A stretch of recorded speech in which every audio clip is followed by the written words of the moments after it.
देखिए, आपको याद होगा कि कुछ दिनों पहले आपको लाइव सिटीज ने एक खबर दिखाई थी। हमने आपको दिखाया था कि कैसे एक बार फिर से हमारे शिक्षक गुस्से में हैं, काफी बमक गए हैं और साफ-साफ शिक्षकों ने सरकार को 7 दिनों का अल्टीमेटम भी दे दिया था। और अब देखिए, जैसे ही शिक्षकों ने सरकार को बड़ा अल्टीमेटम दिया था, वैसे ही बड़ी मीटिंग हुई है और बड़ी खबर आ रही है कि एक बार फिर से तबादले की प्रक्रिया में बड़ा बदलाव किया जा रहा है। तो ऐसे में अब सवाल उठता है कि आखिर वो बड़ा बदलाव क्या कुछ होगा। तो आज एक बार फिर से हम इसी मुद्दे पर सीधी बातचीत करेंगे सीनियर जर्नलिस्ट अरुण पांडे जी से। सबसे पहले बहुत धन्यवाद आपको भी जी। सबसे पहले तो अरुण जी, हम आपसे जानना चाहेंगे कि देखिए, बड़ी खबर आ रही है और खबर तो ये आ रही है कि सरकार एक बार फिर से तबादले की प्रक्रिया को बदलने जा रही है। इसको लेकर के आपके पास क्या जानकारी है? देखिए, शिक्षकों में गुस्सा नहीं, क्षोभ है, भारी क्षोभ है। शिक्षक डरे सहमे हैं और शिक्षक में मायूसी हो रही है। बीत गया 2024 के अंतिम महीने में आवेदन लिए गए। अब भरोसा दिलाया गया था कि वर्ष नए साल में पहले सप्ताह से ही लोगों को सुखद खबर मिलने लगेगी, अच्छे दिन आएंगे। तो अच्छे दिन के लिए तो अब सच पूछिए, पीड़ा हो रही है, कब आएंगे। अभी सरकार ने ऐच्छिक स्थानांतरण के लिए आवेदन लिया, कोई 1,90,000 आवेदन आए थे। तब भी मैंने ये चर्चा की थी कि 1,90,000 आवेदन आने के बाद सरकार के लिए एक बड़ी चुनौती हो गई है। सरकार उलझन में फंस गई है कि समय रहते एक निश्चित समय सीमा के अंदर, चुनाव के पहले, ये सब कुछ जो हमेशा हम ये बात प्रारंभ से कह रहे हैं और अभी भी पूरी मेरी समझ है कि सब कुछ चुनाव को दृष्टि में रखकर कि कम से कम शिक्षकों को साधा जाए। शिक्षक नाराज हो जाएंगे तो सत्तारूढ़ सरकार को इसका बड़ा खामियाजा भुगतना होगा। शिक्षक को एक अकेले शिक्षक नहीं, शिक्षक परिवार है। यदि बिहार में 76,000 स्कूल हैं, 5.5 लाख शिक्षक हैं, तो सरकार जो कोई फैसला लेगी वो 5.5 लाख परिवार को सोच कर ले रही। तो शिक्षकों के स्थानांतरण के लिए आवेदन लिए गए। फर्स्ट पखवाड़े में दिसंबर महीने में आवेदन आ गए। अब वो आवेदन आने के बाद कैसे उसका निस्तारण हो। सरकार ने जो उनके लिए स्थानांतरण पोस्टिंग की जो नीति बनाई, जो फैसला लिया था, अब उसके बाद जो अनुभव हुआ है वही सरकार को फिर 4 कदम पीछे कहिए, चलता तो 1 कदम 2 कदम आगे 1 कदम पीछे। लेकिन इस तबादला में जो सबसे मूल बात थी कि सरकार ने एक नीति बनाई, बिहार में बैठ करके, हाँ चंद लोगों का ना होगा तो उसमें ACS सिद्धार्थ बैठ करके वहाँ अपने कंप्यूटर पर, अब वो सब गंभीर रोग से जो ग्रस्त थे, पहला टेकअप उन्होंने किया, मुश्किल से वो 40-45 आवेदन थे, तो उसमें 35 का रिजल्ट निकला। मात्र 35 का 1,90,000 में अभी मात्र 35 शिक्षकों का स्थानांतरण हुआ। सब गंभीर बीमारी से ग्रस्त हैं, तो कैसे कहीं हो, जहाँ चाहते थे वहाँ नजदीक में जहाँ चिकित्सा का लाभ सुलभ ले सकते थे, कर दिया गया। अब फिर आई उसके बाद गंभीर के बाद असाध्य रोग। अब फिर उसके बाद जो कैटेगरी बनाई सरकार कि विकलांग शिक्षक, पति पत्नी को एक जगह, विधवा और परित्यक्ता को एक जगह, जो उनकी इच्छा। इसी तरह से फिर शिक्षक, जो पुरुष शिक्षक, महिला शिक्षक, जो नजदीकी वाले, यही ना समस्या थी। अब देखिए, एक सबसे बड़ा अभी एक खबर आप सब लोगों ने जानी होगी, शिक्षा विभाग के लिए काला अध्याय है। इससे अधिक भद पीटने वाली बात क्या है। एक वानगी है कि बेतिया पश्चिम चंपारण का DO के यहाँ आर्थिक अपराध इकाई की छापेमारी होती है और उसमें कोई 3.5 करोड़ से अधिक नगद मिलते हैं। कितना किलो चांदी, कितना 25 किलो चांदी, 1.5 किलो सोना और क्या क्या कहाँ उसने कुछ संपत्ति अर्जित की थी। एक जिला शिक्षा अधिकारी ये कहाँ से लूट रहा है, किससे लूट इतना पैसा? स्वाभाविक है, इस सब के टारगेट हेडमास्टर और टीचर हैं। आप भला बताइए, जो सरकार स्थानांतरण की नीति पोस्टिंग के लिए आई थी, इस सारे शिक्षकों को स्कूल तय करना था उसी DO को। तो अभी तो एक बानी है, बेतिया का DO लूटता रहा। वो एक दिन की लूट नहीं, रोज लूटता होगा।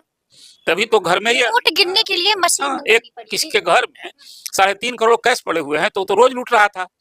तो ये 38 सब सेंटर हैं DO, किसको किसको कहाँ लूट के। मैंने पहले भी कहा था कि बिहार में इस शिक्षकों ने लड़ाई लड़ी है स्थानांतरण नीति लाने की, कि अब शिक्षा विभाग में स्थानांतरण की इंडस्ट्री भी अब लगे हाथ चालू हो जाएगी। तो इंडस्ट्री के को रोकने के लिए जिस ढंग से 2 लाख से अधिक BPSC के शिक्षक बहाल हुए और कहीं कोई ये शिकायत नहीं आई उसकी पोस्टिंग में, जो मैकेनिज्म सरकार ने तय किया था कि सॉफ्टवेयर से सबको कर देंगे।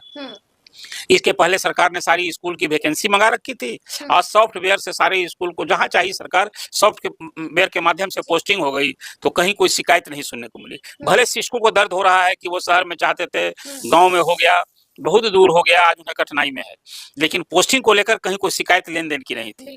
लेकिन अब तो जब आपने कहा कि नहीं DO ही पोस्टिंग तय करेंगे, तो इस पूरा ये पिक्चर जो अभी आया है बेतिया का DO का, और विभाग को ये शिकायत मिल भी रही थी। एक ACS ये सिद्धार्थ क्या करेंगे और क्या करेंगे के पाठक।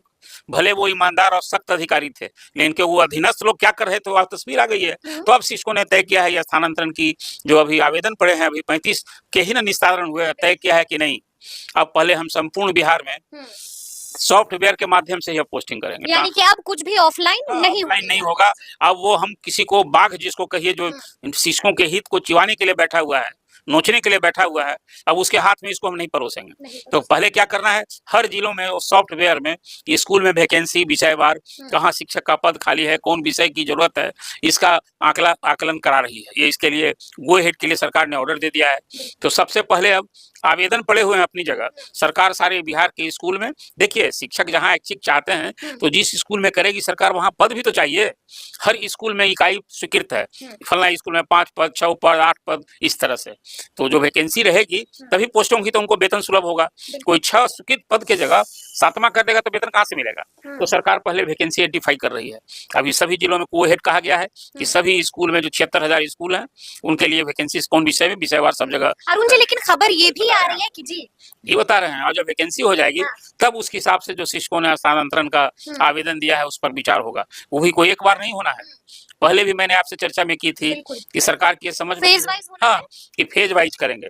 फेज वाइज में मैंने पहले कहा था कि पूर्व शिक्षक जो 90,000 हैं, जो दूरी की समस्या को लेकर चाहते हैं तबादला, जिनके आवेदन है, उनके सरकार की मंशा हुई है उनका सबसे अंतिम में करें।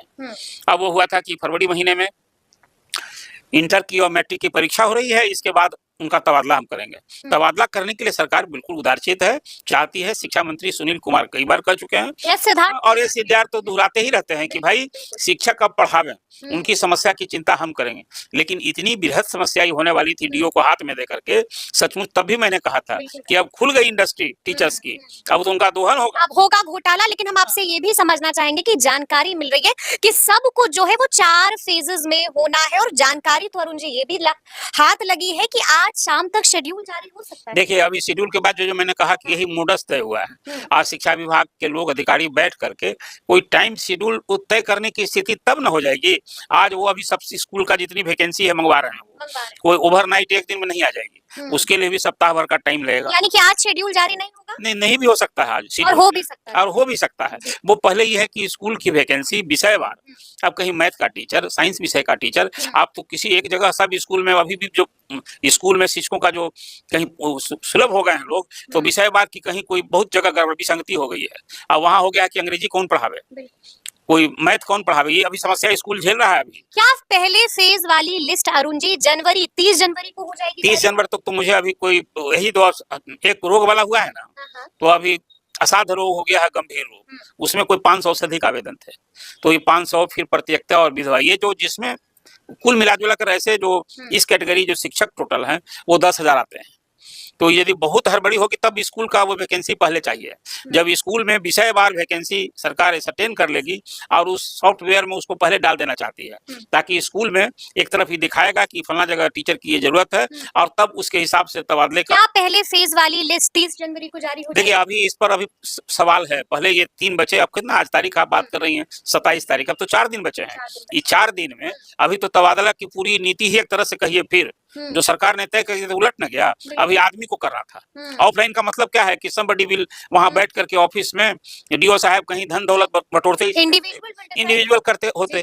तो इसको, इस बेईमानी को रोकने के लिए सरकार ने, मैं मानता हूँ इस सिद्धार्थ ने बहुत सही फैसला लिया है। इसलिए कोई एक शिक्षक का नहीं था, 1,90,000 शिक्षकों का करना है, और आपको बदनामी से यदि बचना है तो यही सबसे उचित काम करना था। अच्छा, खबर तो ये भी मिली है अरुण जी कि बीते दिन शिक्षा विभाग ने भी हाई लेवल मीटिंग की थी, क्या कुछ और डिसाइड हुआ है? ये मीटिंग तो बजाबता हमेशा कर ही रहे हैं। सिद्धार्थ जब बैठ रहे हैं अभी तो मीटिंग कर रहे हैं, और उनकी भी चिंता है। इतनी बड़ी संख्या में आवेदन आ गया, ये उम्मीद ही नहीं थी लोग को, था ना विभाग को कि 50-60 हजार होगा और ये झटपट निपटा देंगे, और करके फिर वाहवाही लूटेंगे कि देखो अभी हम लोगों ने आपको विशेष समस्या के आधार पर कर दिया है, अब बस नई सरकार आएगी, लोग देखिए कहेंगे कि देखिए शिक्षकों की समस्या हमने दूर की और पावर में फिर हमको दीजिए तो फिर हम सामूहिक तबादला की उदार नीति लाएंगे। अभी तो एक चीज कर न दिया है कि गृह पंचायत से बाहर जो महिला शिक्षक होगी उसको ससुराल वाला जो पंचायत है ना, उससे बाहर अब पूरे शिक्षक को गृह पंचायत से बाहर करने की इस मंशा से अभी सरकार चल रही है। और अब तो सवाल है कि सबसे बड़ा सवाल है कब होगा। जो बार बार आप सवाल कर रही हैं कि कोई डेट आ जाएगा कि 30 जनवरी तक ये कट ऑफ डेट होगा कि फलना कैटेगरी का कर देंगे फिर बात करेंगे, तो अभी पहले वही स्कूल में टीचर का पद की वैकेंसी विषयवार ये पहले सॉफ्टवेयर में सब जगह भरने के लिए कह दिया गया है। वो जब भरा जाएगा तब ये प्रोसेस शुरू होगा। लेकिन कुल मिला जुलाकर अब फरवरी में परीक्षा लेगी सरकार कि ट्रांसफर करेगी। लेकिन एक बात तो तय है कि आखिरकार जैसा कि मैंने शुरू में ही कहा था कि शिक्षक काफी बमके हुए हैं, काफी गुस्से में, तो आखिरकार शिक्षकों के आगे सरकार को झुकना क्या करें, बेचारा शिक्षक क्षोभ में है। और इतना बड़ा ये अनुशासन, ये आचरण का पाठ, आचरण संहिता और अनुशासन का ये पाठ पढ़ा के शिक्षक को भयभीत में कर दिया है। आम शिक्षक अब लेकिन सरकार को झुकना पड़ा, फैसला लेना पड़ा। सब वोट की चिंता हो रही है।